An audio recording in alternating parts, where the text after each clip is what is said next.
here. Yeah, they're taking the music down in this.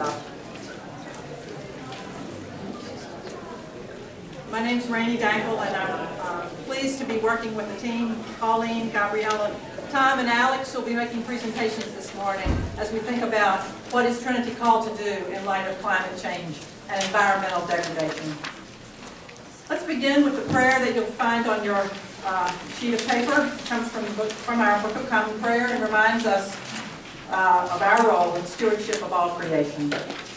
Together, let us pray. O merciful Creator, your hand is open wide to satisfy the needs of every living creature. Make us always thankful for your loving providence, and grant that we, remembering the account that we must one day give, may be faithful stewards of your good gifts, through Jesus Christ our Lord, who with you and the Holy Spirit lives and reigns, one God, forever and ever.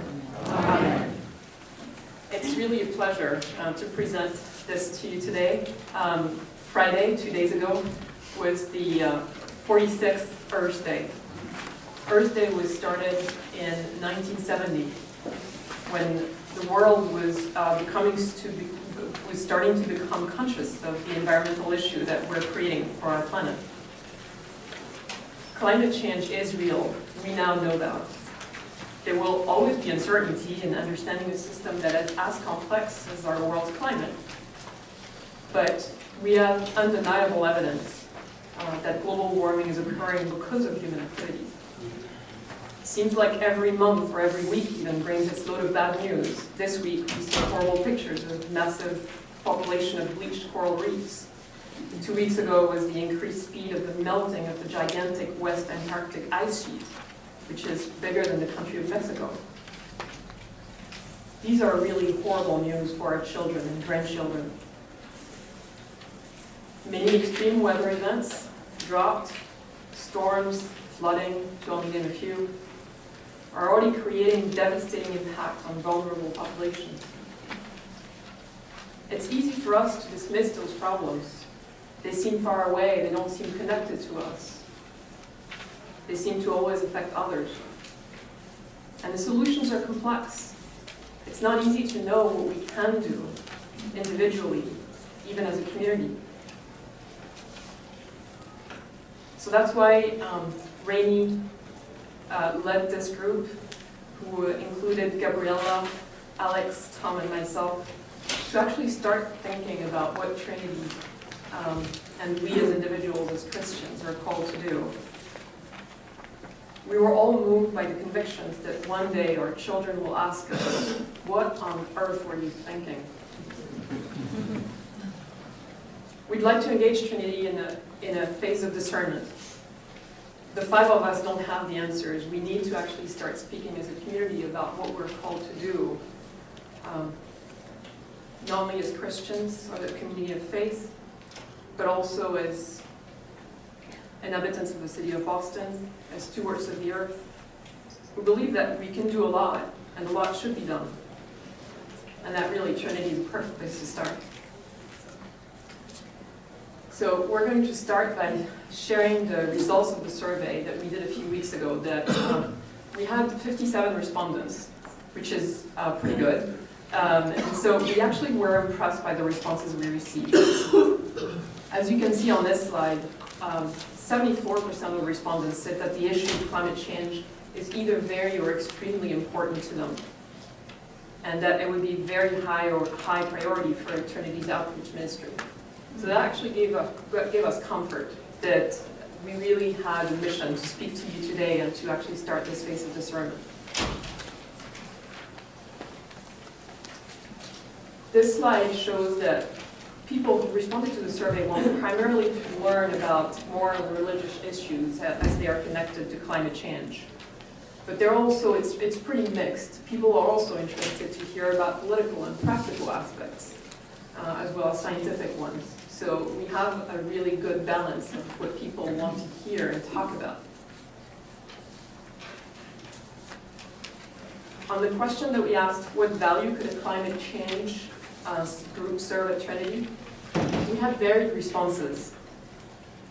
Many are interested in discussing how Trinity's building and policy choices impact us. So in our comments, we had a range of things like, what do we do with our divestment policy? What do we do with using paper cups? What do you do with serving meat at the table? It was very varied comments. What do we do with the capital campaign and how we actually approach our building choices? All these questions are relevant. Our little group doesn't have any answer to them, but definitely it's definitely worth asking ourselves that question. And clearly many of you are interested to start with that. Many are also interested in forum discussions. And to my personal surprise, actually, many of you responded that you were interested in public action, which is wonderful as a first start. And of course, several of you were very clear that we have to be very careful not to fall into partisanship and just thinking about us as our mission as Christians. So today we have a pretty short presentation for you. Hopefully we'll have time for a Q&A at the end. The most important thing is actually our discussions and how you live this question yourself. Before I pass the mic to Rainey, let me quickly tell you what we're going to talk about. Rainey is going to tell us about how the issue is connected to our outreach ministry and to our role as Christians. Gabriella will then talk about the scientific evidence. Tom and Alex will talk about the choice that we as individuals and members of Trinity can do. And then we'd like to open it up to actually discussing about next steps. So now to Rainey.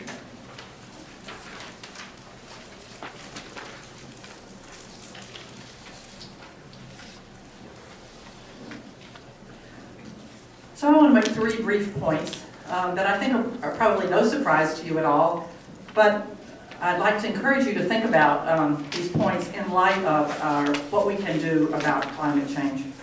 The first, of course, is one of the most basic statements of our faith, which is that God is the creator and sustainer of all life. That's the beginning of Genesis to the end of the book of Revelation. It is clear that the earth belongs to God, and we are enjoined to understand ourselves as creatures and as fellow creatures with the rest of God's creation. The earth is the Lord's and the fullness thereof, says the psalmist. At the end of the creation story, God pronounces all that God has made very good. So, point 1, we didn't make the earth.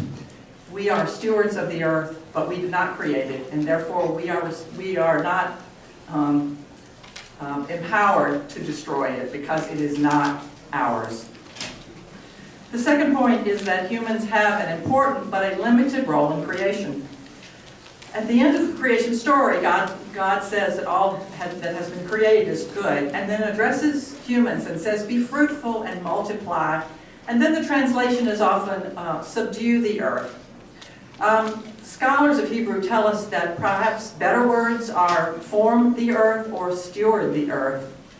If God has created all and pronounced it good, surely in acknowledging our role in this, it is not to reverse the goodness of the creation which God has made. It is to be part of God's plan for the continuing renewal and flourishing of all that God has made.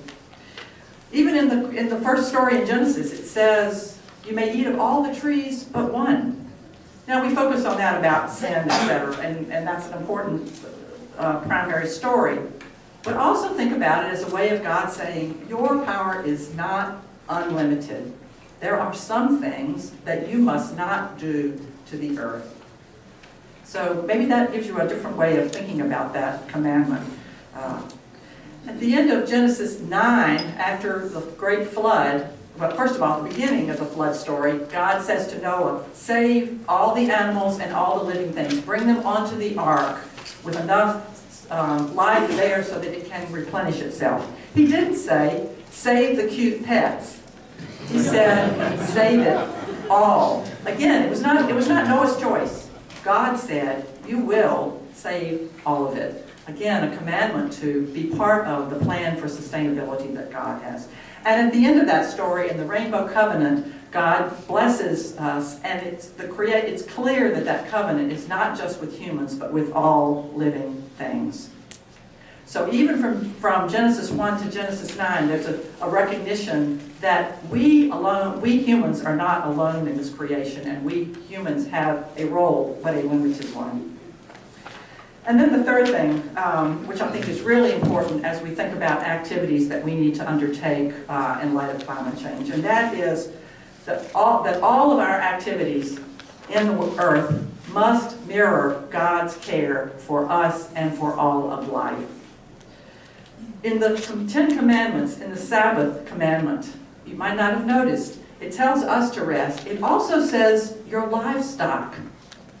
The point being that there is a cycle of work and renewal that God has built into the world, and we are to respect that cycle and to see it not only for ourselves, but for all of creation.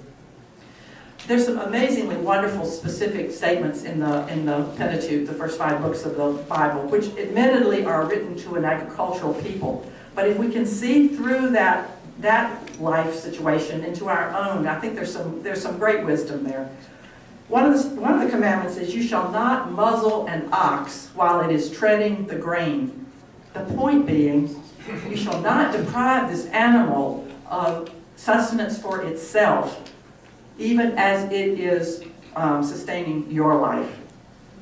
You must have a care for the impact of what you need on what you are forcing this animal to do. Many times it says when you are reaping the harvest of your fields, you are to leave the edges. You are to leave the edges for the widows, the orphans, and the aliens in your town. In other words, don't take all of the earth's bounty for yourself. Leave it particularly for the most vulnerable. And as we think about climate change, that is a very powerful image, because we now know that the people who will be most impacted and have the least ability to resist and to make alternative plans are the poor of the earth. And so that phrase, that commandment really has to resonate with us and get beyond just leaving a few sweet potatoes in the field. Finally, I want to say that the Episcopal Church has recognized the importance of this, and we have added to our baptismal covenant in a provisional way an additional question to be asked of all of us as part of the most basic statement of what we believe and what we intend to do in covenant with God. And you will hear this question asked, I believe, the next time that we have baptism here. And the question is this: will you cherish the wondrous works of God and protect the beauty and integrity of all creation? Will you cherish the wondrous works of God and protect the beauty and integrity of all creation? And we are invited to respond as part of our covenant with God. We will, with God's help.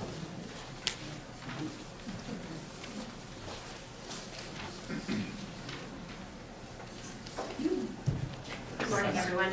My name is Gabriella. I'll be sharing in a very top-level way what the science says about the urgency of global warming, its impacts, and the solutions available to address it. Since the 1880s, we've burned fossil fuels. There you go. No worries. Since the 1880s, we've burned fossil fuels to power our homes and industries, to transport ourselves and our goods all over the earth. We've also cut down 4.5 billion acres of forest for agricultural purposes. These activities have released massive amounts of carbon dioxide into our atmosphere, trapping heat and creating a type of blanket around the earth. The blanket keeps getting thicker. This has caused the global average temperature to increase 1.5 degrees Fahrenheit over the past 130 years. More than half of that increase, and you can just look at the top left corner there, has happened in the past 35 years. The trend is unmistakable. The 12 warmest years on record have all occurred since 1998. And every one of the past 38 years has been warmer than the 20th century average. Last year, 2015, way up top there, the Earth's surface temperatures were the warmest since modern record keeping began. Scientists agree that we must keep temperature increases below 2 degrees Celsius to avoid catastrophic climate impacts. And the text is small there, but you can sort of see where that is there. However, many of the impacts that they thought would happen further into the future are beginning to appear much sooner. This has prompted scientists to push for stronger actions to curb global warming emissions, which is why the recent Paris Agreement calls for an ultimate goal of keeping temperatures well below a 2-degree increase. Unfortunately, if we continue as business as usual, we will blow past that ceiling by mid-century. What does this mean for our communities? Arctic ice shelves are melting faster than experts predicted. Average global sea level has increased 8 inches since 1880 and is rising much faster along the eastern seaboard and Gulf of Mexico.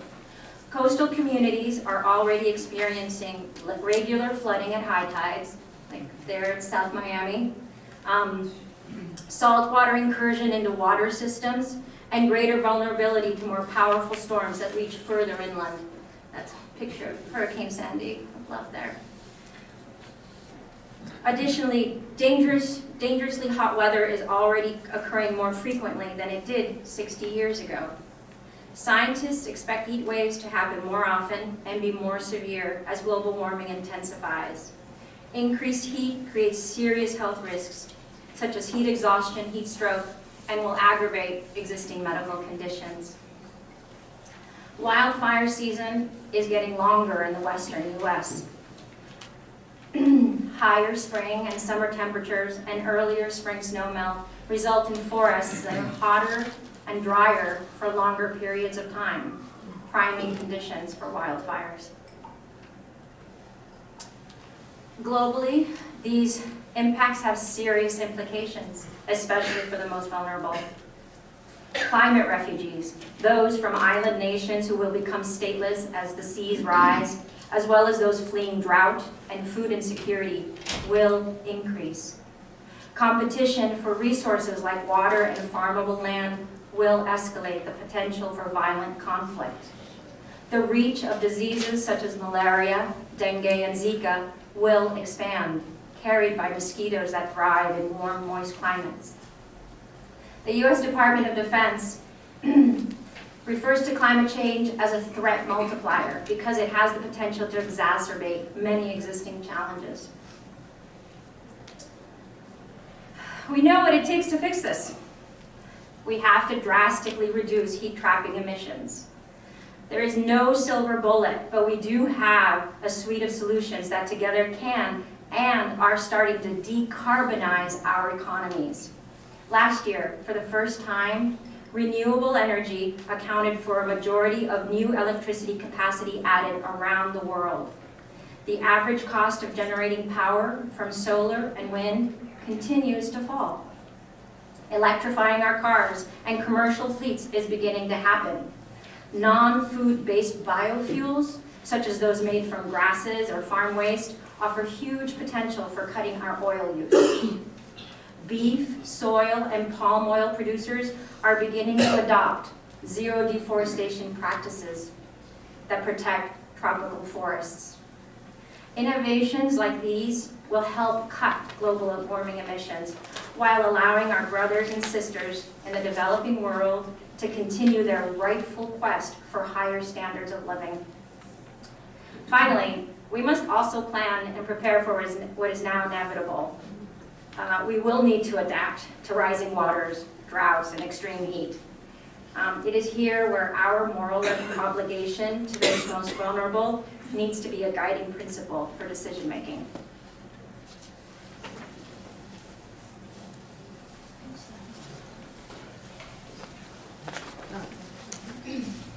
Here are four areas of focus that Alex and I will be talking about. I will do the first and the fourth, and Alex will do the second and third here.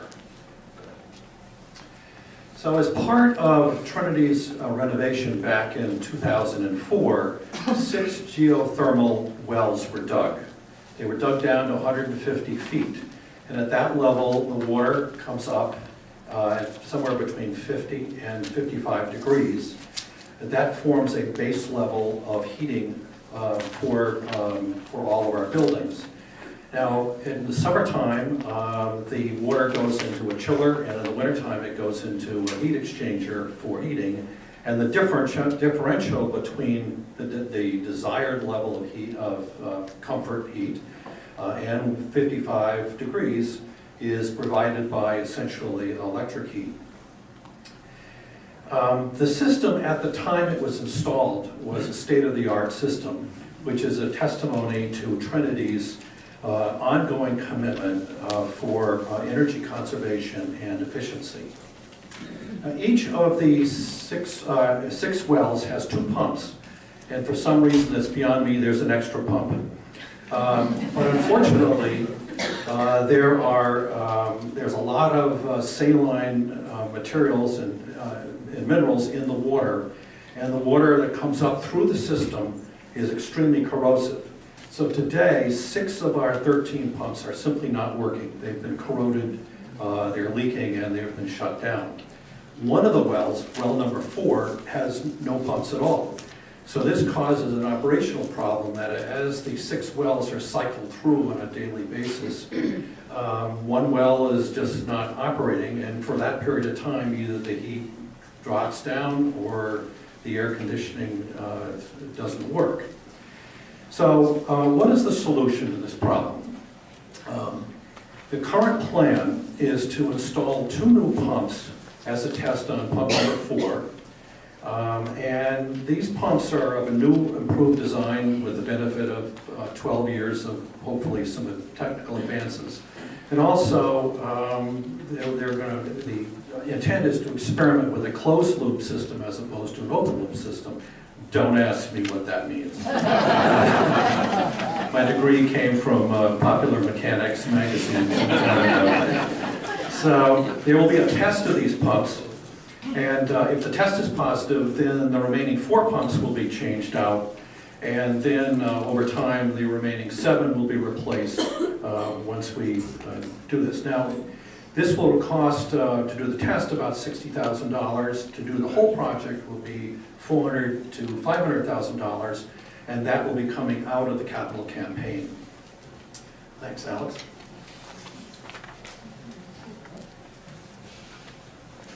So my task here is to talk about community action and advocacy, and also personal choices, and to give you a feeling that as you sit here today, there are things you can do. And they range from state and local laws and policies that can help slow down climate change, and can also serve as models for other states. For instance, at the State House right now, there are several key issues being debated by our legislators and the governor.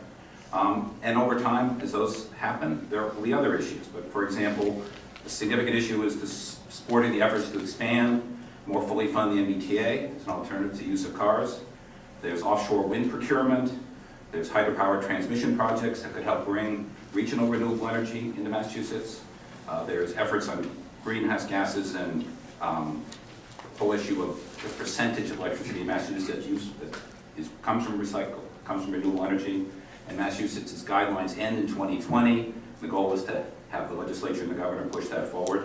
There's a very interesting bill that isn't perfect, but is a good talking point of a revenue-neutral carbon fee and rebate bill that State Senator Michael Barrett is proposed. It's modeled on a very successful law in British Columbia that has support there, both conservative and liberal support.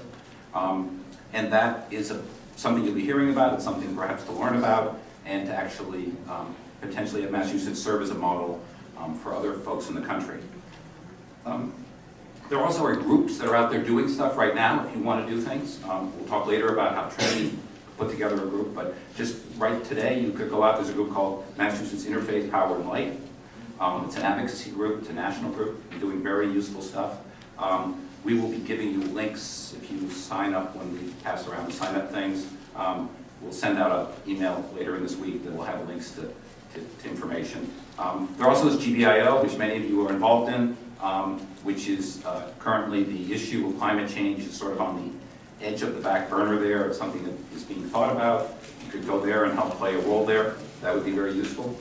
At the federal level, I think we all know there's an incredible gridlock in Washington right now, and climate change is certainly a part of that. But it is interesting that the small bipartisan efforts on climate change in Washington come from the religious perspective. It's the evangelical Christians who, taking the same message that Rainey spoke about earlier, acknowledge the need for climate change and for actual efforts. We've talked about the moral issues here, and I would just add one additional analogy that it does, thinking about what our grandchildren will say to us about what we were doing now. I do think there's an analogy to slavery in the first half of the 19th century.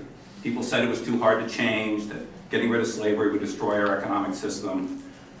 And that message and that challenge and the challenge it created for our country, I think climate change has a similar issue. People say you can't change the economy, you can't do things. I think we're smart people, we can help figure that out. In terms of personal choices that you can do that can make a difference, you should know that the average American produces 50,000 pounds a year of carbon dioxide. And that's your footprint, the carbon footprint on an average basis. And things you can do can range from what many of you I'm sure are also doing are recycling. Reducing the carbon footprint of your car is something to think about seriously, whether it's driving better or maintenance or accelerating slowly and smoothly, keeping your tires inflated. But one of the interesting points to have in mind is if you make your next vehicle a fuel-efficient one, whether an electric car or a hybrid vehicle, but remember that electric cars are only as clean as the power they are using. If the electricity fueling an electric car comes from coal plants, you're actually making things worse. And so the effort you need to do is both pushing on a public policy side for renewable energy being used with regard to electricity. In terms of your travel, everything from if you have 2 cars, try and use the one that is more fuel efficient for your commuting. Carpool, even just once a week, that helps save 20%. Your transit options, your biking, if it's a mile, maybe take a walk. Whole variety of items of that nature. And you've heard them all before, and we'll send out some information on that. But please, every little bit makes a difference. Also say in terms of the carbon footprint of your home, whether it's thermostat and weather stripping and lighting and heating and cooling and using Energy Star appliances, those are all important items. Windows are expensive, but they make a real difference. And if you can, consider adding solar panels to the roof of your home or your condo association. There's lots of financing out there for it and tax credits. And we live in a state that has a newly passed net metering law, which allows you to sell power back to the utility and at rates that make sense for both for us as a society. They're not incredibly generous, but they make a difference. And the legislature just got that done recently, and that was a result of a lot of people pushing hard. Finally, it's been mentioned, but food is a major source and user of energy and resources, whether it takes a lot of resources to raise cows and animals, it takes eat locally produced organic and local food because you don't have the transportation issues. And finally, reuse and recycle. The message here is there are many ways you can make a difference and many choices you make every day. And be a part of the debate, and there are opportunities you can do as yourself, we can do as a group, and we'll be talking about what Trinity can do as a group. Thank you.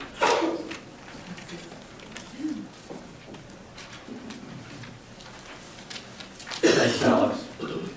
So Pauline started off with a summary of the parishioners' responses to the survey.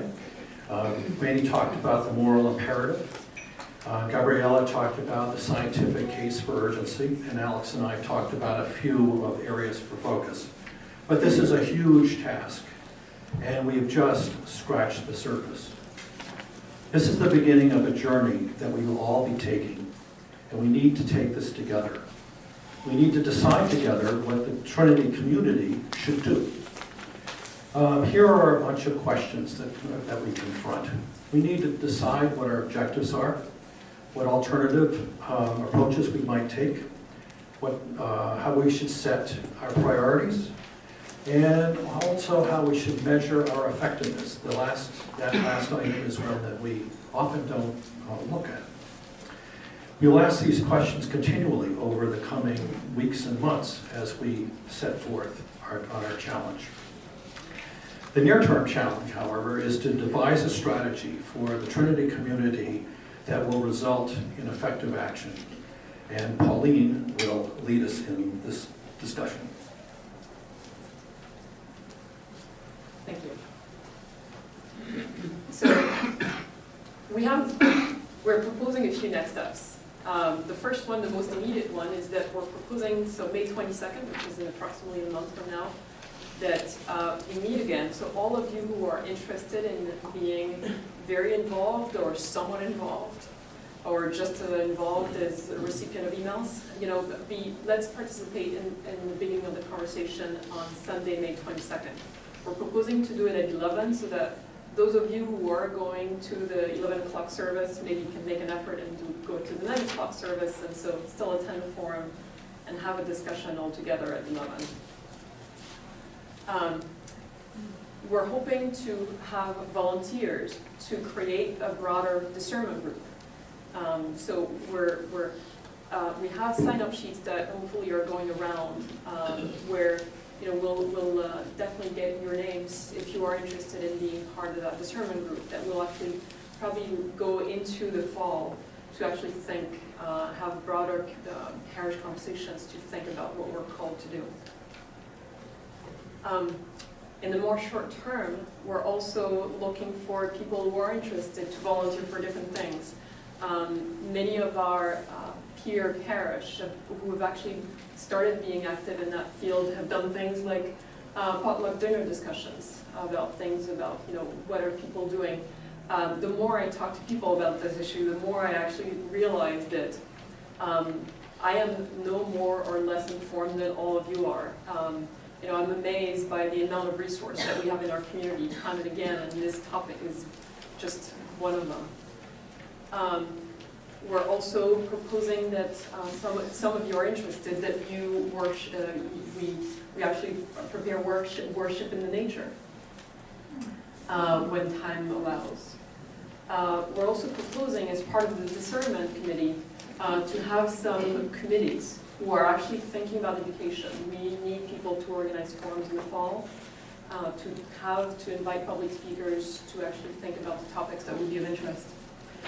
We also need people, there's a lot of interest, both in the Episcopal community, but also in the broader religious community.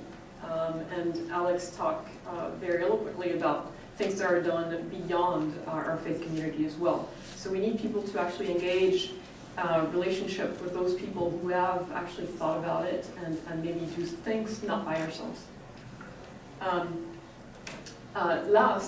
So Alex was speaking about what is done at the federal, or at the Boston level, or Massachusetts level. We need to have committees who actually think, what are some actions that can be helpful to do as a faith group, as a community, engage in public action, engage in public advocacy. So that's my last point. I think I've already mentioned that. So I would love to open the floor up for questions and discussion and comments and reaction. We don't, as I said, we have none of the answers, but we'd love to get your, yeah, Chuck. It just occurs to me, we have had solar panels on our house for over 2 years now. I'd be interested to know how many Trinity people have done that. And we can get information from people, it's making a difference. I have plots showing how much money we've saved. So. Thank you. Actually, that's wonderful because, so I don't know if everyone heard the question, but Chuck, it's not a question, it's a comment really. Chuck was saying they have installed solar panels and he would be willing to share information about how they do it, how they did it, and how much money they've saved. As Alex was saying, we are going to pass for all of those of you who are going to sign up on sign-up sheets.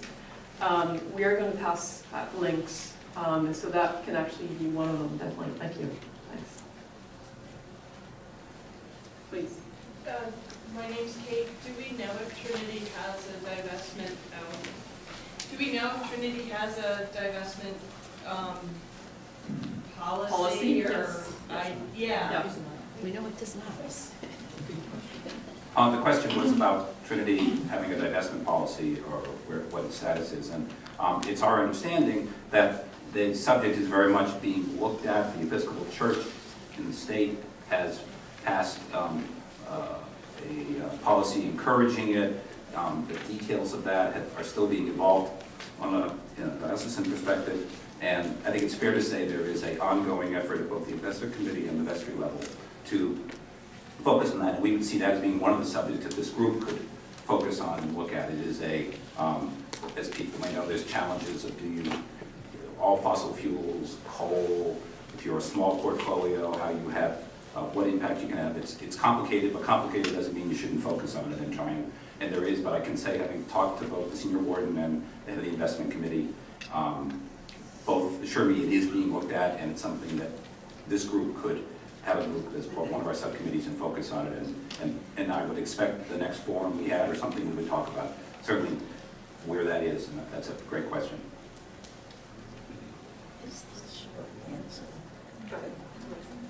Since this is such a huge problem, are we aware of anything that's being done on the diocesan level, and are you tapping into them? So yes, we are aware. The diocese is actually pretty active. We have not, we've talked to them. We have not engaged yet in actually thinking about what we could do with them. I think this is actually part of the discernment group, that we would have a committee that actually engages with these different faith communities. Definitely the diocese needs to be one of them, since they're very engaged. And we have actually contacted several people who are doing things. Please. And even beyond the diocese, I'm visiting from Vancouver, where we do have the carbon tax, and it's singularly one of the most important public policy initiatives, and it's working extremely well. And the dean of the cathedral there is a good friend of Sam's. So to link even beyond the diocese to what other churches, other jurisdictions are doing, could be very supportive and really build a broader network of support. It is clear that in our research, there are a lot of people who are actually very active. And so it would be a critical part of what we're going to do as discernment, to actually interview these people. Sorry, yes, yeah. Hi, I'm John Knudsen. It seems to me that the elephant in the room is the worldwide population of people. And we are at 7.5 billion going to 9 very quickly. Has there been any discussion in the group about the issue?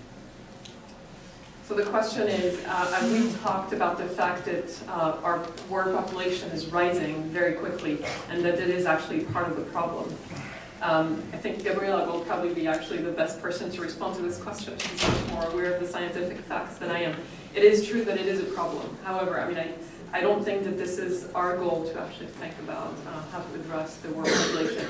I agree with you that this is a major issue, as it already is, creating conflict situations and massive population moves. But if you would like to be part of a discussion actually on how to think about this, we have not as a small group actually thought about that.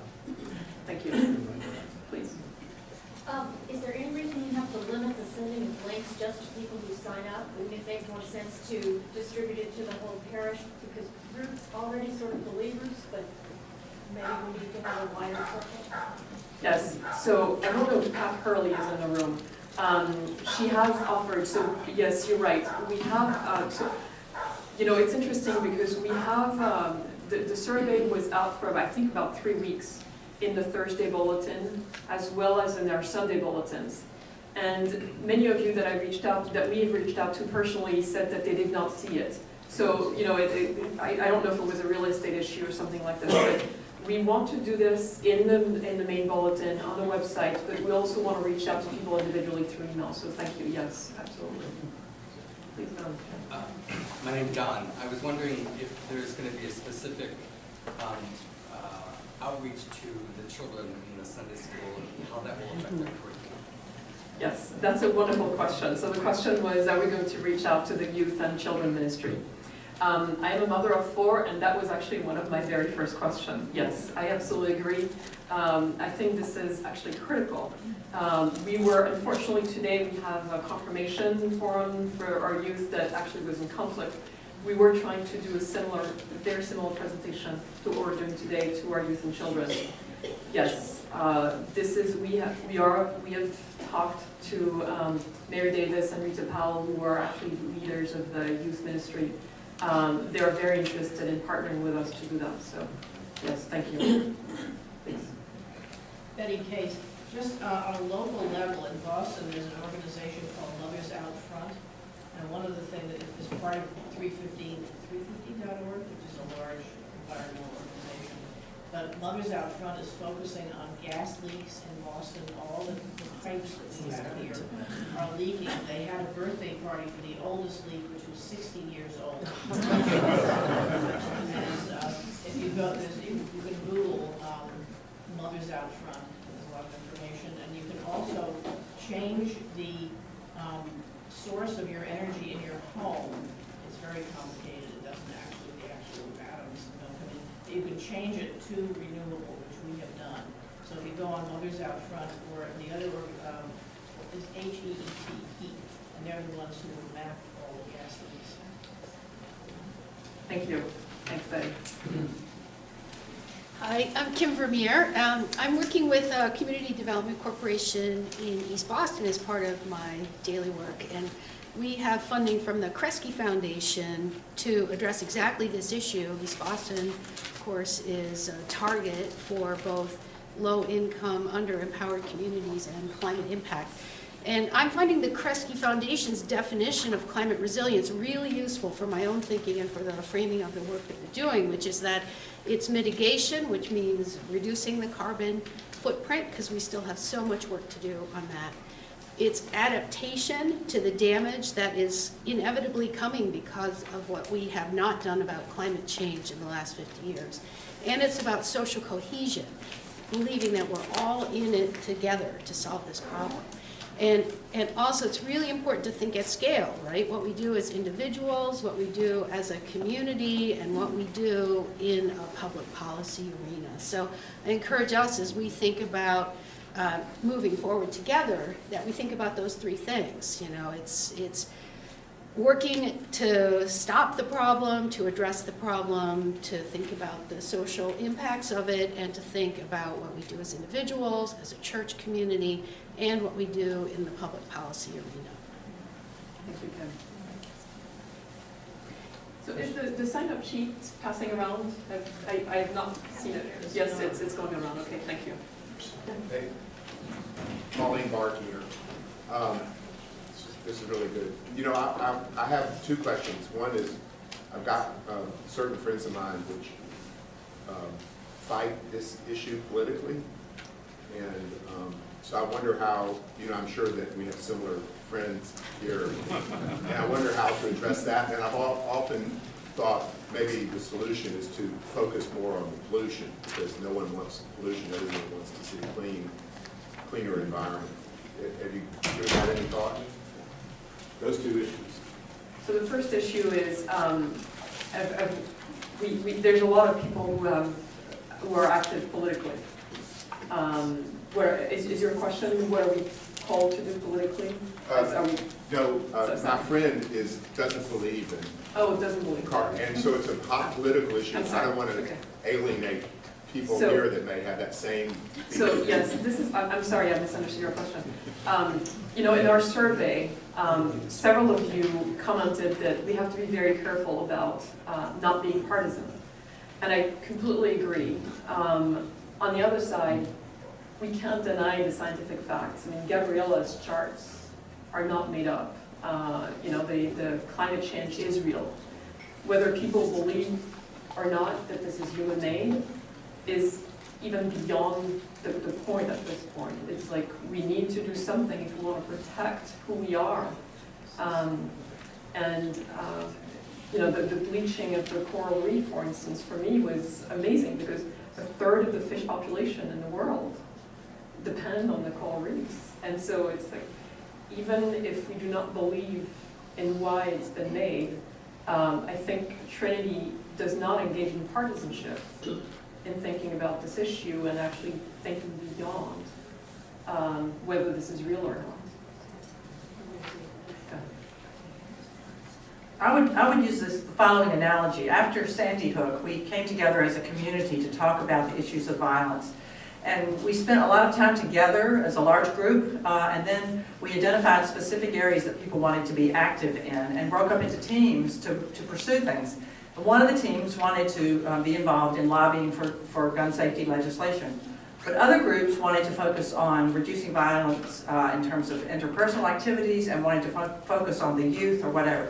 So I think what we're suggesting here is that we may end up with a menu of things, and the ways in which people want to be involved can come out of their own convictions, but that is a sense together that we want to try to say, here are some ways that we can proceed. But no one person has to endorse all of those action steps or necessarily find them to be personally the way they want to go. But I do think we want to try to have some sense of discernment as a group that this is an area that we want to be involved in, and then move forward on specific actions.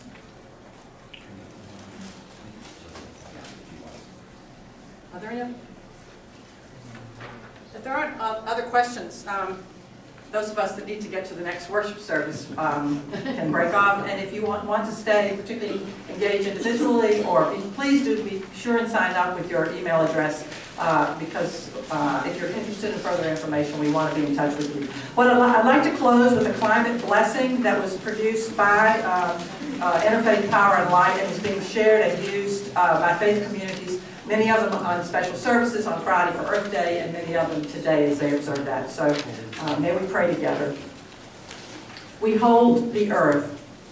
We hold brothers and sisters who suffer from storms and droughts intensified by climate change.